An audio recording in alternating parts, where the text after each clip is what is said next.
Sir क्या हुआ वो तेरा वादा?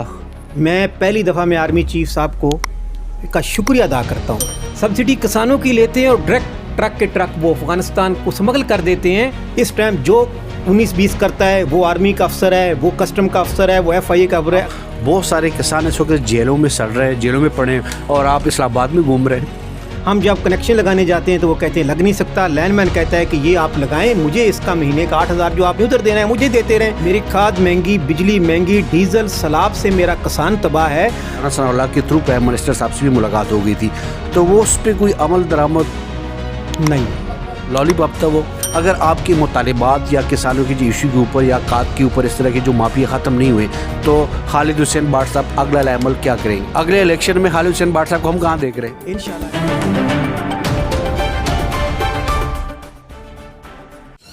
बिस्मिल्लाहिर्रहमानिर्रहीम। अस्सलाम वालेकुम नाज़रीन, मैं हूं ब्रेमिन और आप देखें लबेदार TV। खालिद हुसैन बाट साहब हमारे साथ मौजूद है, उनसे कुछ चीज़ें डिस्कस करनी है। सर क्या हुआ वो तेरा वादा? आपको पता है 1800 अरब रुपये का जो पैकेज का हमने जब धरना दिया था, ऐलान किया था, तो उन्होंने कहा कि बड़ी उस पर तशरीह की गई और चैनल्स को भी पैसे दिए गए कि हमने 1800 अरब किसानों को दे दिया। लेकिन बाद में एक दिन ये खबर आई कि IMF के प्रेशर से वो ख़त्म हो गया। अभी जो सिचुएशन है ख़ासकर हमारी, जैसे अभी गन्ने की फसल तैयार है, उसका हमें 425 सिंध ने रेट डिसाइड कर दिया। पंजाब ने अभी तक गन्ने का रेट डिसाइड नहीं किया। हमारी इस फर्स्ट से हमारी शुगर मिलों ने हमारे से गन्ना ख़रीदना था, वो नहीं ख़रीद रहा है। रेट हमारा डिसाइड नहीं है।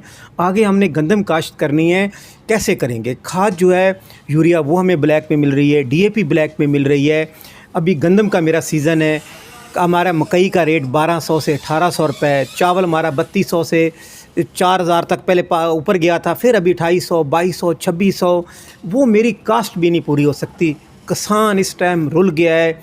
जो भी सर कता कलामी माप, बहुत सारे किसान इस वक्त जेलों में सड़ रहे हैं, जेलों में पड़े हैं और आप इस्लामाबाद में घूम रहे हैं। देखें जी, हम पहले DC का व्याडी से मिले, उनसे जाके मुज़ाकरात किए, उनसे रिक्वेस्ट की कि खुदा के वास्ते हमारे जो 200 किसान हैं उनको रिलीफ़ दिया जाए। उसके बाद हम किसान, अभी कोई व्याडी से आया है, कोई मुल्तान से आया है, कोई गुजरावाला से आया है। जब हमने प्रेस क्लब में आके अपनी आवाज़ उठाई है कि मेरे किसानों को आज़ाद किया जाए, जो 200 किसानों को बिजली चोरी के नाम पे गिरफ़्तार किया। मेरा किसान चोर नहीं है, ना उसने चोरी की है, ना ही मेरे किसान का बग़ैर बिल पे ट्यूबवेल चल सकता है। जो इन्होंने 2018 और 15 में ओवर बिलिंग की थी, इन्होंने कहा था कि हम इसको ख़त्म कर देंगे, उसी की बिना पे इन्होंने किसानों को मेरे को बंद किया हुआ है। बलूचिस्तान में बहुत सारे इशू आ रहे हैं। बिल्कुल, बलूचिस्तान में भी आप देखें जी, उस पर क्रैकडाउन शुरू है। बलूचिस्तान में लोगों का सिर्फ रोज़गार ही उधर जो है ना ज़राअत है, उस पर उन्होंने कहा है कि जी आपने 3 कनेक्शन लगाए हुए हैं। हम जब कनेक्शन लगाने जाते हैं तो वो कहते हैं लग नहीं सकता। लैंडमैन कहता है कि ये आप लगाएं, मुझे इसका महीने का 8,000 जो आपने उधर देना है मुझे देते रहें। अब हम कहाँ जाएँ? वो कनेक्शन नहीं देते। लैंडमैन कहते हैं 8,000 में मैंने आपका कनेक्शन लगा दिया। उसके बाद कहते हैं ये आपका रेगुलर कनेक्शन नहीं है। हम कहते हैं उसको कर दें, जो हमारा हमसे पैसे लेने हैं वो ले लें। सिर्फ बलूचिस्तान, अभी देखो ईरान से जो है सेब आ रहा है, प्याज आ रहा है, टमाटर आ रहा है। मेरा जो ईरान का सेब, उधर बिजली सस्ती, डीज़ल सस्ता, खाद सस्ती, मेरी खाद महंगी, बिजली महंगी, डीज़ल सैलाब से मेरा किसान तबाह है। उसके बाद वो ईरान के रेट पे क्या सेब मैं दे सकता हूँ? ईरान पे रेट पे मैं प्याज और टमाटर दे सकता हूँ? खुदा के वास्ते इस किसानों पर रहम किया जाए। और मेरे मुल्क को अगर आपने डॉलर लेके आना है तो मेरा किन्नू बाहर जाता है। इस टाइम मेरा किन्नू की जो है पैदावार, बहुत पैदावार है हमारी। मैंगो जाता है, हमारे फ्रूट जाते हैं। हम 10 चीज़ें बाहर भेज के पाकिस्तान को डॉलर ला के दे सकते हैं। अवानों में बैठे हुए लोगों, ये सोच लो कि इस मुल्क की तरक्की सिर्फ किसान ही कर सकता है। ज़रा मुबादला ही किसान ला के दे सकता है।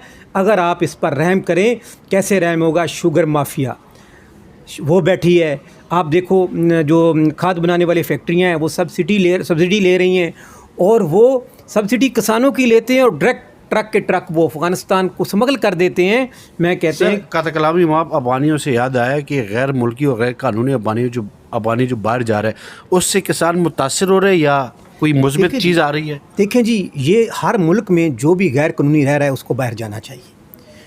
ये हमारा मुल्क है। हम कोई ऐसा नहीं है कि कोई ऐसी रियासत है जिसमें कोई सारी दुनिया आके बसे। अफ़गानी हमारे भाई हैं, लेकिन अगर वो कानून के दायरे के बगैर रहेंगे तो वो अलाउ नहीं हो सकता। स्मगलिंग एक बहुत बड़ा इशू है, उससे किसान भाई कितने मुतासिर हुए हैं? जी, मैं पहली दफ़ा मैं आर्मी चीफ साहब को का शुक्रिया अदा करता हूँ कि मैं अभी कोयटा से आया हूँ। बॉर्डर पे एक चीज़ भी स्मगलिंग नहीं हो रही, ये लिख लें आप। पहली दफ़ा हिस्ट्री में कोई एफसी है, कोई इंटेलिजेंस है, कोई कस्टम है, इस टाइम जो 19-20 करता है वो आर्मी का अफसर है, वो कस्टम का अफसर है, वो FIA का अफसर है, अगले दिन वो लॉकअप होता है। पहली दफ़ा ज़िंदगी में ये स्मगलिंग रुकी है, पहली दफ़ा, वरना आज तक हिस्ट्री में नहीं रुकी।